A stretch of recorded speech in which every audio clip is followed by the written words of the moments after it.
Right అండి. ఇప్పుడు రాబోయే 5 ఏళ్లలో హైదరాబాద్ ముఖ చిత్రం ఎలా ఉండబోతుంది? రియల్ ఎస్టేట్ మార్పులు ఏమన్నా చూడబోతున్నాము?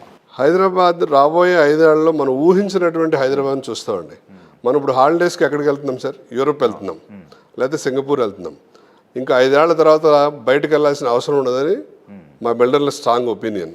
ఎందుకంటే అలాంటి మార్పులు రాకపోతున్నాయి మనకి ఈ నైట్ సఫారీ వస్తుంది త్వరలో హైదరాబాద్.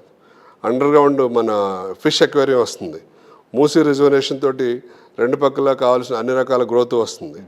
సో ఇట్లా అన్ని మన ఈ ఫ్యూచర్ సిటీలో వచ్చే మార్పులు, తర్వాత రీజనల్ రింగ్ రోడ్లో వచ్చే మార్పులు, వీటన్నిటిని కూడా కన్సిడరేషన్ తీసుకుంటే 5 ఇయర్స్లో సమూలమైనటువంటి మార్పులు వచ్చి మనకు హైదరాబాద్ మంచి టూరిస్ట్ స్పాట్.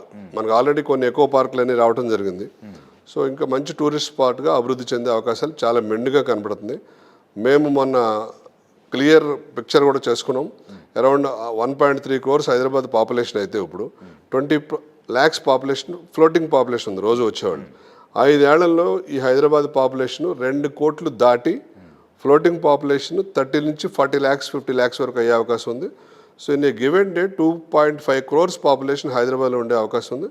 దానికి తగిన ఇన్ఫ్రాస్ట్రక్చర్ అంతా కూడా ఏర్పడబోతుంది.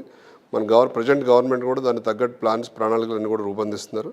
Hyderabad will play a big role. Srinivasarao garu, ఇప్పుడు హైదరాబాద్ ఎట్లా ట్రాన్స్ఫార్మ్ అవుతుంది? మనకి చూస్తే మురళి గారి వరకు హైదరాబాద్ని మనకి పెరల్ సిటీ అని పేరు. తర్వాత కాలక్రమంలో ఫార్మా సిటీ అయింది. ఫార్మా సిటీ తర్వాత హైటెక్ సిటీ అయింది Hyderabad. Pearl city, pharma city, hitech city. తర్వాత ఇప్పుడు ఇన్ఫ్రా సిటీ కింద రూపాంతరం చెందుతుంది. ఇన్ఫ్రా సిటీ కింద రూపాంతరం చెందుతూ ఉండగా మనకి రకరకాలైనటువంటి గేమ్ చేంజర్ ప్లాన్స్ వచ్చినాయి. మూసీ రిజర్వేషన్ కానివ్వండి, ఫ్యూచర్ సిటీ కానివ్వండి, రీజనల్ రింగ్ రోడ్ కానివ్వండి, రీజనల్ రింగ్ రైలు కానివ్వండి, అలాగే వాటర్ రింగు, ఇవన్నిటి కూడా మనం ఇంప్లిమెంట్ చేస్తే inner ring road, regional ring road, ring రైలు, అంటే ఇలాంటి ట్రాన్స్పోర్ట్ ఫెసిలిటీ ఏ కంట్రీలో కూడా ఏ సిటీకి కూడా లేదు. అలాంటి ఫెసిలిటీ హైదరాబాద్కి ఉంది. ఎందుకంటే మనకున్న న్యాచురల్ అడ్వాంటేజెస్, మనకున్న ఎలాంటి అబ్స్ట్రక్షన్స్ లేవు. మనకు సీ లేదు, చక్కగా మనకి అబండెంట్ ల్యాండ్ ఉంది.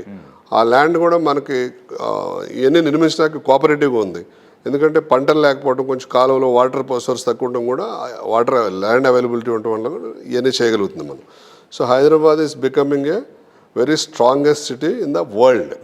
రైట్ అండి. అట్లాగే గ్లోబల్ క్యాపబిలిటీ సెంటర్స్ కూడా, జీసీసీస్ కూడా బాగా పెరుగుతున్నాయి. బెంగళూరు తర్వాత హైదరాబాద్కి జీసీసీ ఎక్కువ వస్తున్నాయి. ఈ 2-3 ఇయర్స్లో మనకు ఆల్రెడీ 75+ గ్లోబల్ క్యాపబిలిటీ సెంటర్స్ రావడం జరిగింది హైదరాబాద్కి. బెంగళూరుని కూడా అతి త్వరలో మనం క్రాస్ చేసే అవకాశం లేదు. ఎందుకంటే బెంగళూరు మనకు స్టార్టప్స్ ఫస్ట్లో చాలా ఎక్కువ వచ్చినాయండి. Startup city, startup capital of India అంటారు దాన్ని.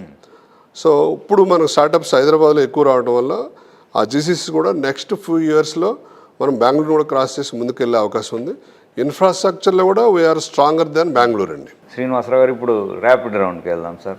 లైఫ్ అంటే వన్ వర్డ్లో మీ డెఫినేషన్? లైఫ్ అంటే మనం చదువుకున్న చదువుతో పాటు మనం అనుకున్న డ్రీమ్ని నెరవేర్చి 10 మందికి, ఒక మనిషిగా మనం ఉద్భవించినందుకు 10 మందికి ఉపయోగపడే విధంగా కొన్ని కార్యక్రమాలు చేసి సాధించి వెళ్ళటమే లైఫ్ అని నా ఉద్దేశం. రైట్ అండి. లైఫ్ పార్ట్నర్ సపోర్ట్తోనే లైఫ్లో అన్నీ కూడా అచీవ్ చేయగలం.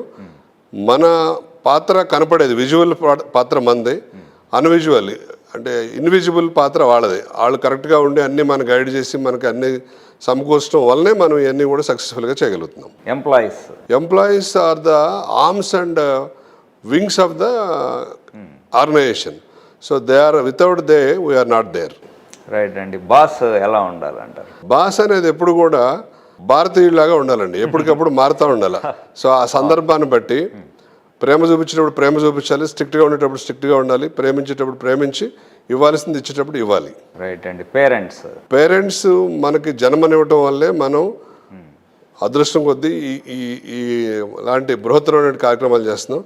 మనం సదా ఎప్పుడు కూడా పేరెంట్స్ని కానీ టీచర్స్ని కానీ దేవతలు దేవుళ్ళు సమానంగా చూసుకోవాలి.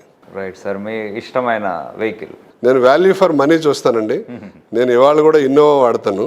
So I like Innova more. Business అంటే వన్ లైన్?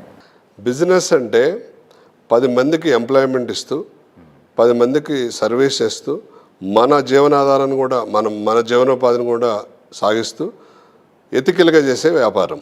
రైట్ అండి. బిల్డర్ అంటే you should build something, you should visualise, you should contribute, you should build something and ethically and hand over to the people.